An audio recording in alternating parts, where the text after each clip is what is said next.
Okay, we're live. Hey guys, we are live. Yes, we are live. Welcome to our home. Welcome to our life. We're gonna wait for maybe a couple friends to join us live. Okay. So let's talk about why we're doing this. How about we start there? Okay. Why are we doing this? We had a very poor marriage for a very lot of years, for a long time. After the initial meeting and the honeymoon and butterfly phase and a few years of pretty good, we started to fall into patterns and fall into miscommunication and just bad habits from both of us. And we've been talking about, so who can we turn to besides a book, a mentor of some sort, a couple that we can look up to, who we know have been married for a while, and could offer us some advice or guidance. And we were struggling to find someone to meet. Struggling to get into marriage counseling because COVID. Pandemic, no one's doing anything. So it's like 6 months from now we'll be able to do something. But 6 months from now, we're going to be worse off than we were. So we had to proactively and take the bull by the horns, basically. We had to take the reins on our own and read and research and look and find a path to get back to what we wanted, which was a happy and healthy marriage. Right, because people don't get married looking for a ball and chain to be miserably tied to for the rest of their lives. And marriage is not the movies, and it's not the happily ever ending stuff that you see in movies. It's work. It's work, and if you're doing it right, it won't feel like work. Right. So I had reached out to some friends and talked to them, and the advice I got was very helpful and insightful, and simultaneously let me know I don't think I want to be married anymore. Like, we had that discussion several times. Like, marriage sounds like sucky work. Yeah, it sounds horrible. No, I'm good. Sounds bad. Big pass on that. Yeah, it sounds horrible. If some of you are fellow Christians here, you might have heard the saying, like, marriage is not intended to make you happy. It's intended to make you holy. And that sounds beautiful. But the practical application of that sounds like torture. It's more difficult than you'd think. And just to be straight and upfront with everyone here, obviously neither of us are licensed therapists. We're just a couple that are trying to figure things out and are figuring things out now. We have 5 kids, ranging from the oldest being 16 to the youngest being 2. So it's not just the 2 of us in the house to look at each other and say, okay, let's communicate. I mean, just a second ago, I was running one of our toddlers out of here so we could actually go live. That's why we're a few minutes late. He wanted popcorn, then he wanted cheese, and then it's just toddler stuff, So we don't have dedicated, hours and hours and hours during the day to just sit and stare each other down and get all our thoughts out there. So a lot of times it's uninterrupted, especially. It's uninterrupted doesn't happen here at this house. So a lot of times it's a lot of pause, and we will talk about this in a little bit and pick this up in a minute. Once we can get kids to settle. So we don't have it all figured out. First and foremost, let you know, we do not have it all figured out. We are figuring it out and determined to do so.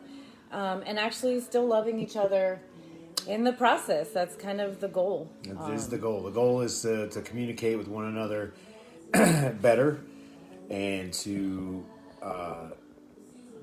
diffuse things with communication and with trust and with open and honest relationship. We had an argument 5 minutes ago. So we still argue. I mean, it's not that it's going to stop. Anything we tell you, it's not going to stop you arguing with each other. It's not going to stop you from having disagreements with each other. I have my opinion. She has her opinions. But the thing we're trying to get to is where we can voice those opinions and our wants and our feelings and our needs to each other openly without the threat of retribution or anger, and come to a place where we can love each other for who we actually are. What we've decided at this point is that worst case scenario, we're going to have to compromise on things. Yes. Right? Worst case scenario. That is the worst case Best scenario. case scenario is one of us gives in and says, okay, I don't really... Fantasy scenario Yeah. is we just happen to agree. We agree. Fantasy scenarios, we agree. But unfortunately, that's not how life works. That's not how people work. We can't agree on everything because I don't want to hear a parrot. I don't know if y'all know me, but I'm difficult. Ask my dad. He'll tell you. And as am I. We're both difficult people. So how did we meet? You want to start there? So the first episode, in the beginning, we're talking about how we met. Come here. Guest appearance by our toddler as we talk. So in the beginning, I was going to go to a bar with a friend of mine, and another friend of ours asked if we wanted to come to a Halloween party at his house. So we decided we would stop by for just a moment, and it ended up being there all night. So it was a party I wasn't planning on being at. And it was a party I wasn't planning on being at, because you guys know I don't celebrate Halloween. But this neighbor who, a co-worker of his, her husband was a co-worker of his, Halloween was a big... It's a big deal It was a big deal for them.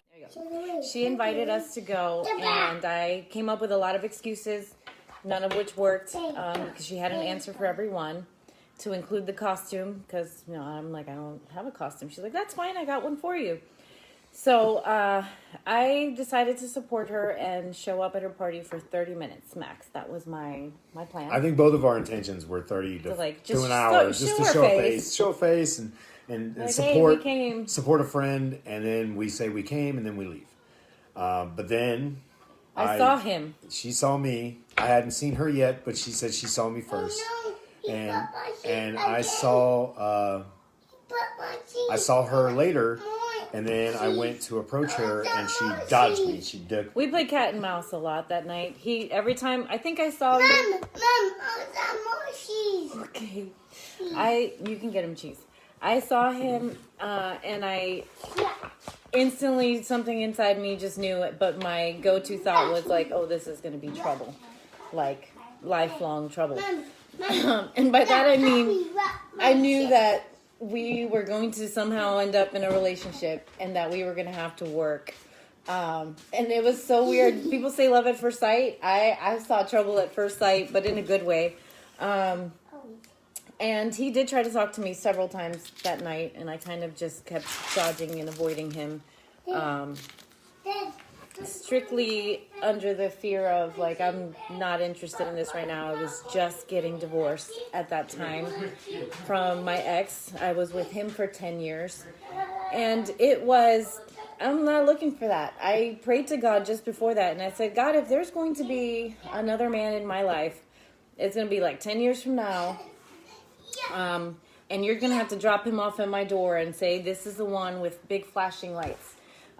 So when I saw him, the inkling that was happening, I was like, oh no, this is weird.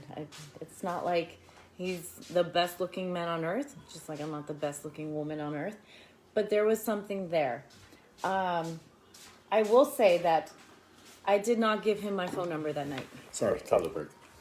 I did not give him my phone number. No, she did not. He asked repeatedly. He even gave me his phone, like, hey, well, here, take my number. And I was like, thanks, but no, we're good. And then what happened? We left the party. I helped you get the kids. I thought there was only two, by the way. I didn't realize. I had a few drinks and didn't realize there was three of them. But I helped her get her kids into her car, and then we took them, and she took them inside, and we said goodbye for the moment. And I left. You went home. And then I made up a very poor excuse to come back.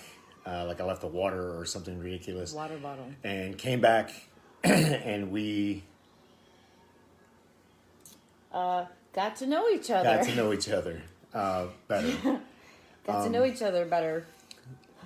Sorry, Dad. Sorry, parents who were watching this. Obviously... I still didn't give him my number, though. She still didn't give me her number. And then I had to wait a week. But he knew where I lived. So. But I had to wait a week because I don't check my Facebook. I'm horrible about checking Facebook. I don't ever look at Facebook very often. So I did not look at my Facebook, and she had been sending me messages. And she took me not responding to her messages as a slight. And she decided the messages went from, hey, what are you doing? Hey, how you doing? To, I hate you. I hope you die. you know, all the good stuff that you want to start a relationship with. He met the crazy side. I like, met the crazy right side off the real bat. quick. So Latinas, man, we go from hot to cold to on I'm fire gonna in set you just a on second. fire. Yeah, like I'm gonna burn you, I'm gonna knife you. Anyway, so her friend, the one that the party was for, found me at an event that we were having at work, and said, "Hey, Raquel's been trying to get a hold of you." And I guess Raquel was talking to her on the phone or texting her or whatever, and said, "Okay, just give him my number." So I finally got her number, and then we finally got to actually see each other again and talk about a week and a half later. And what happened on official first date? That conversation. Was it the first date or the second talk date? Oh, I think it might have been the second. Nope, it was the first. Okay, so our first talk date. Whew, that was. I pretty much laid it out. She said, "If this isn't going to be marriage, then you can go ahead and walk now." Mm-hmm. Yeah, was not interested in dating. I was like, I have 3 kids, so I kind of need. I was like, think of this as an arranged marriage. I need the commitment up front, and then we'll figure out the rest after.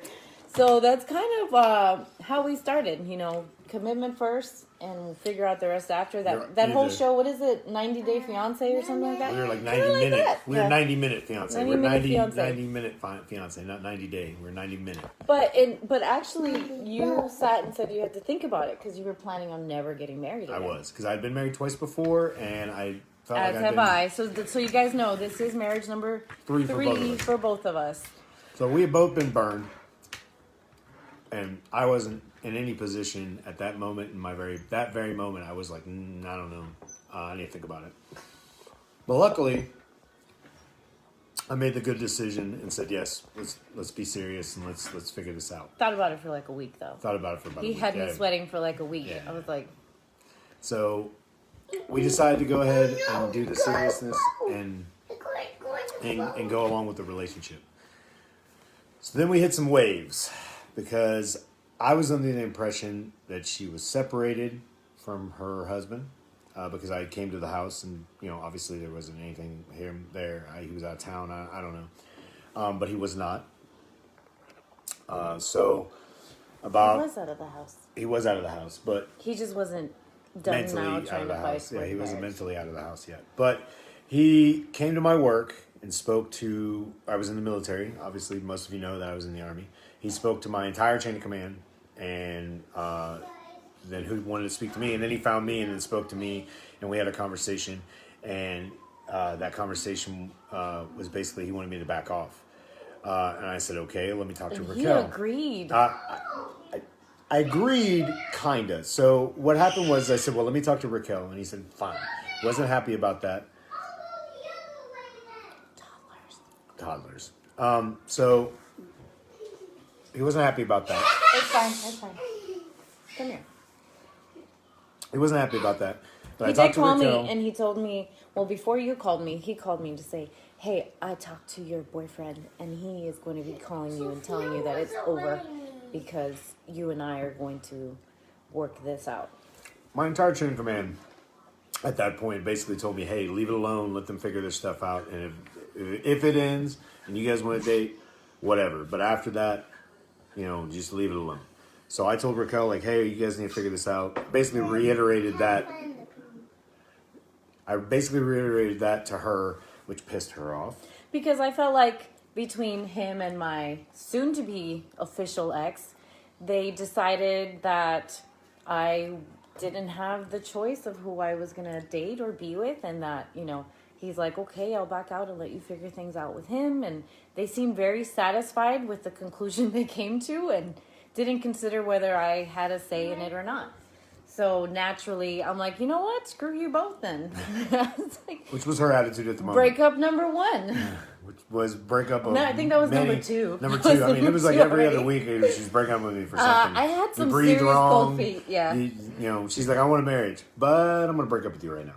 Yeah, but I saw a red flag, so I'm out. This isn't going I'd been for single me. for a while at that point.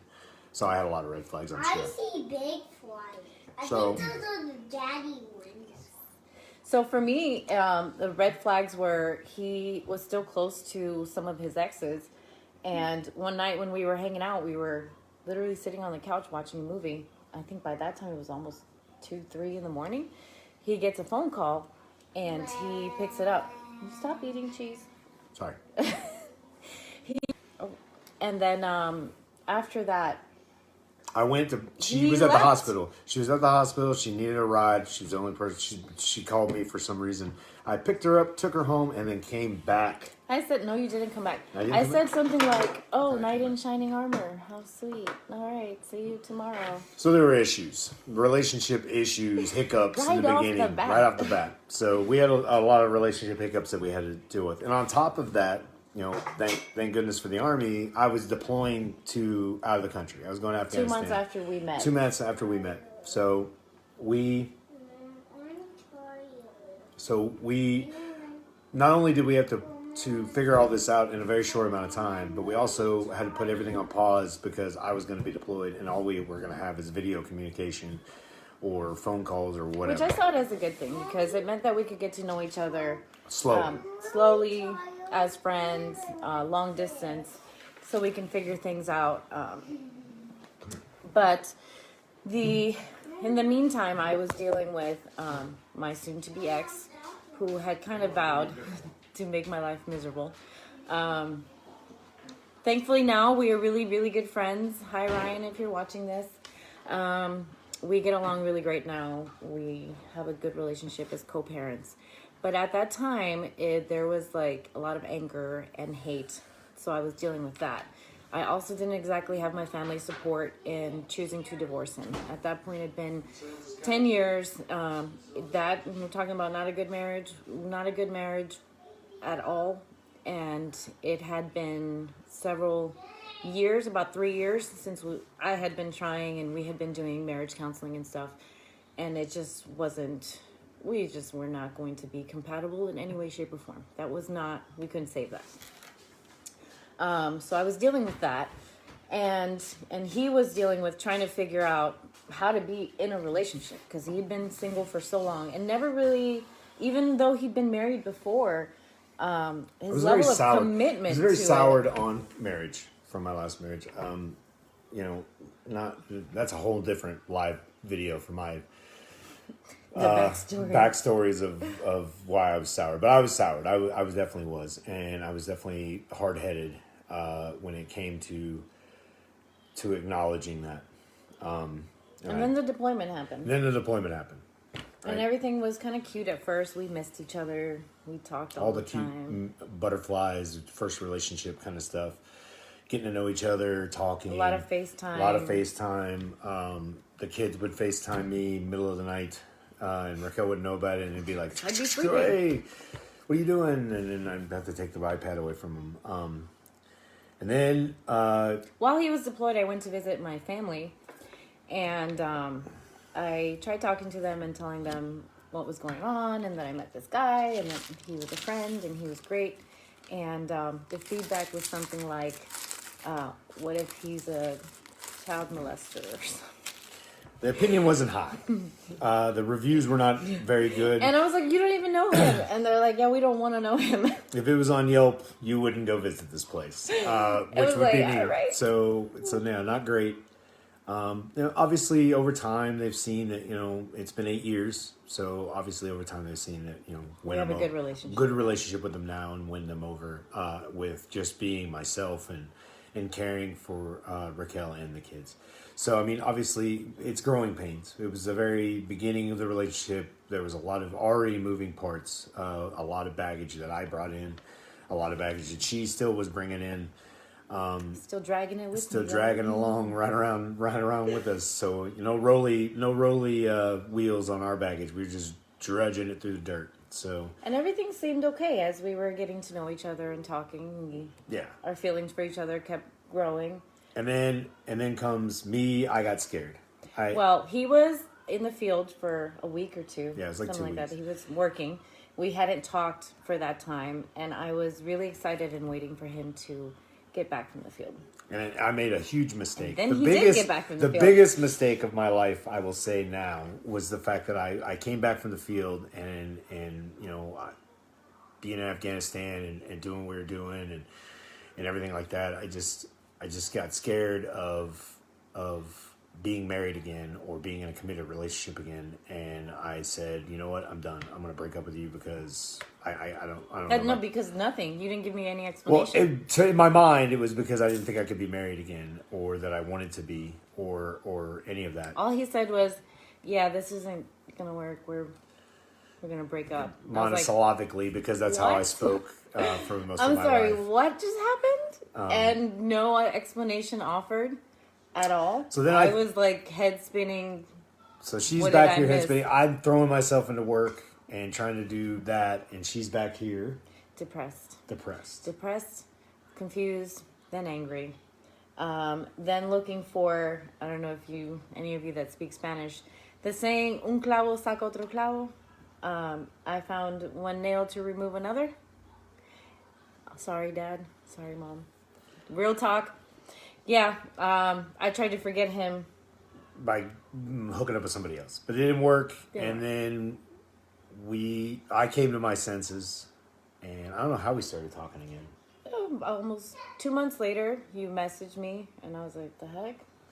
So Now you wanna talk to me? I came to my senses and realized that I couldn't let her. And I was just really skeptical. I couldn't let her leave my life, and I came to my senses. He said all the right things, but I was like, sure. So we came back together, and for the last few months of my deployment, and then when I got home, we came back together and kind of He sat moved down. right in, you guys. Moved I was right in in. panic mode. She was Because panicking. after he decided that he changed his mind, he was like, "No, I do want to marry you. I'm ready for this. Let's get married as soon as I get back. I want to move in right away." And I was like, "Oh, that's a lot. that's a lot." I was. You sure you don't want to move in with your roommate, like your friend's dog? It was. She was at 100,000 miles an hour. I was at like snail speed, and then when I turned and went to the 100,000 miles an hour, and she turned to snail speed. I was like, "No, let's go slow. Let's date for a little bit longer. Let's see how this works out." Let's see something here, So I get back. I actually move in, and then You got back like on a Thursday, or by Sunday, I was ready to break up with him because I went to church by myself with the kids, and he was busy unpacking or something. Right? Yeah, I just got my stuff, so I was unpacking, and yeah, you're in it too. So I was unpacking, and I said, "Hey, can I take a break this Sunday?" And she's like, "Yeah, of course." But I realized that was not something that she wanted. She just wasn't saying it. And after the fact, I did, and we spoke about that then, and we worked it out so we could figure it out. Okay. Yeah. It was a big deal for me because, again, in my prior relationship, I was often at church by myself with the kids, and it was something that I just didn't want. That I wanted a husband who was going to be the leader, spiritual leader in our household, and it wouldn't be me going like, "Hey, let's go to church this Sunday." So Sunday number 1, I was so excited to go to church. I never really talked about it with him, but I was really excited about it. And then I was getting myself ready and the kids ready, and I looked at him. I was like, "Oh, are you coming to church?" And he's like, "Oh no, I have to unpack." And I was like, "Oh, okay, so we're here." And while I was sitting at church, I was pretty much contemplating the whole time, like, "Yep, this isn't gonna work." And when I get home, I'm just gonna tell him to pack his stuff, and he can go, because that's that. Then he quickly took, after the conversation we had where we squashed that, he quickly took to making it a priority to develop his own relationship with the kids. He would often tell me, he's like, "It's not your responsibility to make sure that I have a good relationship with the kids." He's like, "It's my responsibility. It's my job. So let me worry about it." And I would try to give him pointers, and he's like, "Just let me figure it out. It's no worries. I'm going to be the stepdad in this picture." There's no, there are some books that give you some advice, but every kid is different. And for him, he thought our oldest was going to be the most difficult because she's the one that had her dad around the longest, right? And then that's not really how it turned out. Sorry, time of life. Yeah, so I know what she's talking about. So when I got in the house, it was a whirlwind because there was 3 of them. I never had kids before.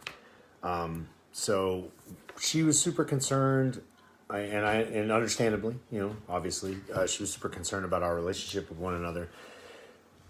And we sat and talked one night and decided that, whatever our relationship will be, between Sophia, myself, Charlotte, myself, and RJ and myself, Ryan and myself, we'll figure that out as we go. But we will figure that out. The kids and I will figure that out. That, we'll have to figure that out because it's just the way it works. They're people. They're humans. They're people. It's just the way it is. And then you incorporated them into the proposal. Yes. I incorporated them in the proposal, and it was cute, but not really what Raquel wanted. I was so disappointed. She was disappointed. And I was like, I should have said no. What was that? She's honest, so... I'm brutally honest. I'm difficult, you guys. I really mean it when I say that. He proposed. It was sweet. He couldn't wait. He was so excited to just get home with the ring and propose right there at the door. And I was looking for, an event, In my mind, I was like, let's go to the Trans Mountain and go on that aerial tramway and propose in the air. The magic. The magic. So I didn't bring the magic. He still owes me a proposal. I do, and eventually I'm going to get this one right. So the proposal happens. She reluctantly accepts. Right? Reluctantly. I was like, I do love him. Could have been better, but I do love him. So we're going to go with I love him and work it out from there. So then we go to premarital classes. So y'all know that was the start of disillusionment. Yes. For me. Yes. The breakup and the coming back and reintegrating, everything was okay. It was going well. It wasn't going great. It wasn't anything that it was before. For me, there was a distinct... how I felt prior to the breakup and post the breakup. And my feelings just weren't 100% there. I put up a wall. I wanted to protect myself just in case he flaked again. And, understandable. And I was really critical of things, starting then. Everything he did, everything he said, I'm like, you sure about that? Okay, I'll check you. She still does that now. She still does that now. So then we went to premarital classes. Yeah. And to be honest with you, I don't even remember them. To be honest. We have the books somewhere still. We have the books somewhere still, but we went to premarital classes, and I don't. We really, talked about all this kind of stuff about communication, about not letting things just creep in on your relationship. Yeah. Not building up resentment. We talked about all of it in those. Yeah, we were still doing it. We were literally in the middle of doing it.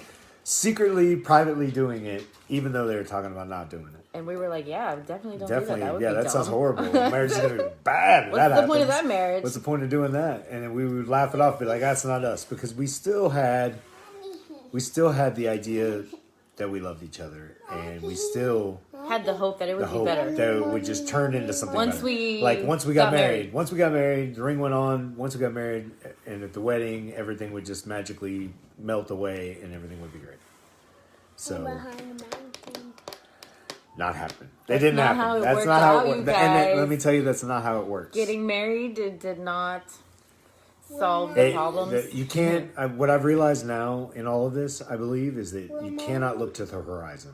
There's never going to be a time where you can say, okay, it's bad now, but it'll get better because of something external. XYZ. Something or someone's going to come along and it's going to make everything just melt away and be better, because it's not. Or the thought of, I'm not happy now, but I will be when. Because I can tell you right now that, later in this series, you'll hear us talk about very difficult conversations that we had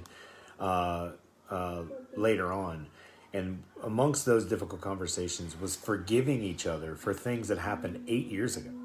Forgiving each other, and again, and then not wanting to forgive each other. And then not wanting to. I'm holding on to that one because someone is holding on to something. But I'm holding on to stuff too, I'm sure. But I'm saying I know someone for sure is holding on to some things.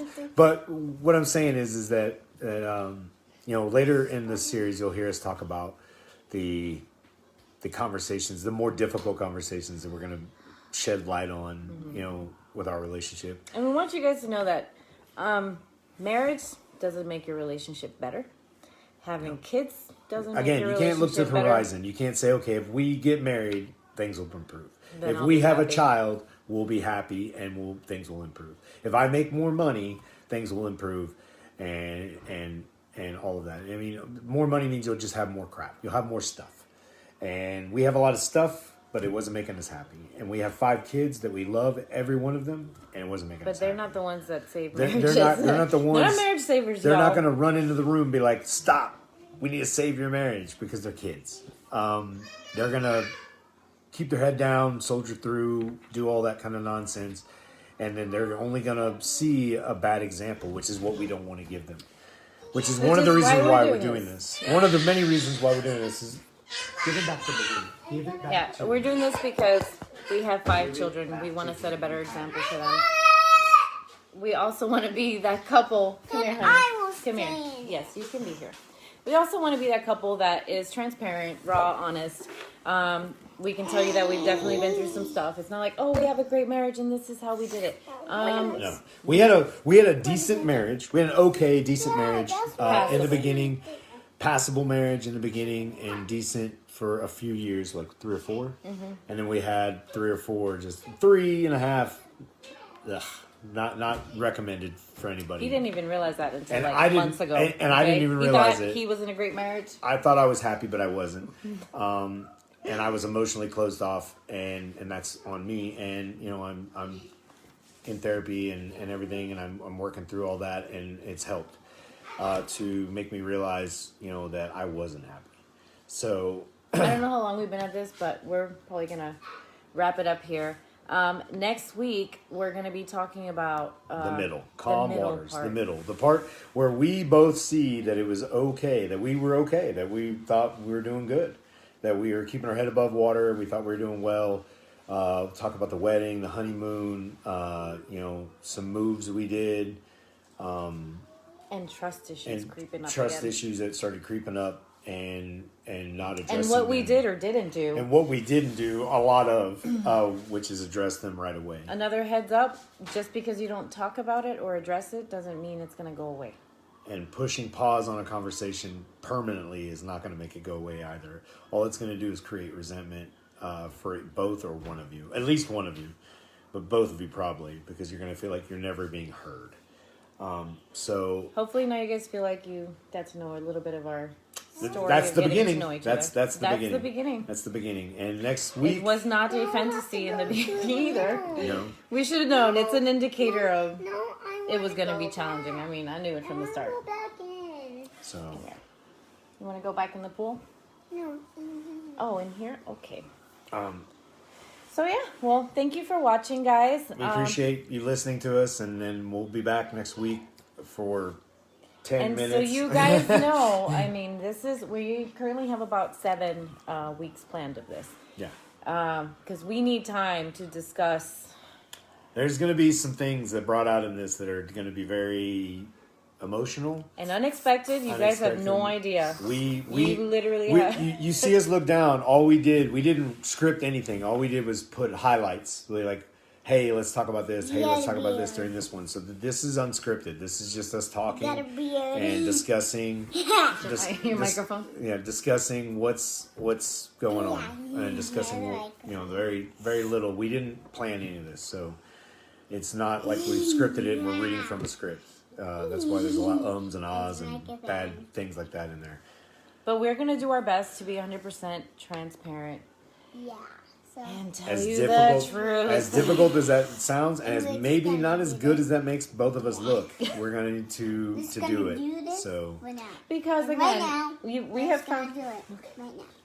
we've read some books where these great therapists and doctors can tell you about their clients and people they've counseled, but it's very different when you're hearing it out of the mouth of the people who have You're gone talking through it in or the who are going through it. microphone. And I would say we're still going through it. like I said, we had an argument 5 minutes ago, or 5 minutes before this thing started, Like a serious Like a- trust.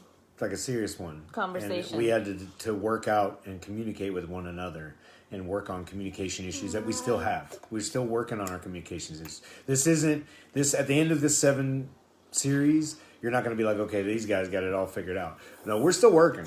I mean, it's still an everyday event. It's But still hopefully something. from it, you guys can see that even if it's not perfect, even if there are struggles, It's still you can actually still be happy. you can still be happy because we are happy now. Mm-hmm. We're happy now, but to get to that happy, we had to dredge through a lot of crap In a very short time. in a very short amount of time. You So, guys, we did this like at lightning speed because we were in crisis mode. yeah, this is 2 months after a crisis. Thanks, pandemic. This is 2 months after crisis, basically. This is 2 months after we're about to be completely done I need water. and figure Like stuff somebody out. was about to drive out and Yeah. never come back. Yeah, kind never of thing. come back thing. Yeah. So we're 2 months away from that.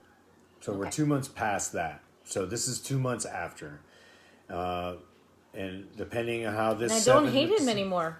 It's amazing, and I don't hate her. And we enjoy actually spending time with each other. We when we say I love you, we actually mean it And feel it. and feel it. And And it's still not perfect. Okay? it's still not gonna be perfect. Definitely But still have our moments. I think there's still times where it's like straight to the kisser. But the No biggest violence here, though. no It's violence. Just in here. Just in here. It's all up in here. It's just right here. Don't worry about us. We're not doing anything violent. But yeah, it's really just about us telling everyone our story and understanding, trying to help other people. Maybe they feel like this, or maybe couples feel like this and feel like they're the only ones. You are not. Just on And I want to say that even if you feel like you're unhappily married and that you no longer want to be married to your spouse and that you resent them and hate them, all you have to do is decide that you love this person or that you want to love this person, even if you don't feel that. Give it a chance and then actually put in work, the effort that it takes. What I want to say is that even if you don't feel it, it's like forgiveness. Forgiveness is a choice, not Forgiveness a feeling. is a choice, and that's something that we. If you're waiting for the feeling to come, yeah, to and make you're it gonna be waiting happen, forever. But if you just choose to forgive and then work on meaning it, then it will happen. And that's what we've done. That's what's happened with us. We chose to forgive each other for all this stuff in the closet for the last 8 years. We've just been sweeping under the rug and putting it away in the closet and saying we'll deal with it later. We decided to get it all out there, say it all, no matter what it sounded at like. that point, there's nothing to lose. He Yeah. was about to walk away, and Yeah. I was like, yeah, bye. Yeah, so at that point, there's nothing to lose, like she said. So there's no use in lying about it or hiding it or trying to protect Each whatever, other's each other's feelings. feelings. So we just said it all, and then we decided to forgive one another. And And even so we're going to walk you through that. and even after the forgiveness is said, even after saying the words "I forgive you," that doesn't mean that magically you The just feeling shows up. You just feel it because you won't. It'll take time, and there'll still obviously be issues like we had this morning. We'll have issues that still have to be discussed, but it's about communication, and that's really what we're We talking talked about prerequisites for a relationship. And things that are required for us to be in a relationship with one another, not conditions, Not because conditions. we've decided that we love each other unconditionally, which means no matter what happens, I love her and I respect her, and she loves and respects me. So no matter what happens, that's the baseline. That's the starting point. But the thing about it is that it's about. we need to make sure that prerequisites are met. It's about being. for it to work. Yeah, it's about making sure that. Hint, hint, communication. Yeah, communication. That's literally it, guys. If you can't communicate, then you're gonna be hurting. It's literally the key to a happy marriage is communication. It's like beating that, what's that? I don't know, sayings. Beating a dead horse? I don't know. Beating a dead horse. You gotta Sure. just talk and talk and talk and get it all out. And if you walk away and you feel like you didn't say something, then that's on you. If you walk away and you say, okay, we're gonna compromise, and you walk away and you say, I'm not happy with that. I'm not happy compromise. with that conclusion, or I'm not happy with that compromise, that's your fault. That's not your partner's fault. You gotta keep at it Because until you got to get keep there. at it until you realize that this is the best that it's going to be for the both of us. and this is what we got to do from there. So communication. So next week we'll talk calm waters, the middle, which is the happier time before we start rocking the boat and getting into birth of toddlers, or birth of children, and now toddlers, and as you see, active toddlers. And then the second birth of our second child together, the moves, retirement, all of it. And then we're really gonna have to sit down on the next one, because then after that, then we're gonna get into the very, very bad times of our marriage, the very dark, what we're calling dark waters, because it's gonna be those, I think, episodes. Well, if you're looking for 6, 7, real life drama that contains romance and betrayal and heartache, yeah, it's going to be here. yeah. Episode 5, 6, and 7. But I know we're selling it. So I'm telling you 5, 6, and 7. If you're really wanting to see the heartbreak and the drama and the pretty much about to be divorced and all of that, then you're going to want to watch episodes 5, 6, and 7. But to get there, we got to get through the middle and the And happier. we promise we won't keep going over on time. I'm sure we're over on time. We're way over All on right. time. So, So thank you for watching. Thanks for watching. We'll see you next week. Bye. Bye.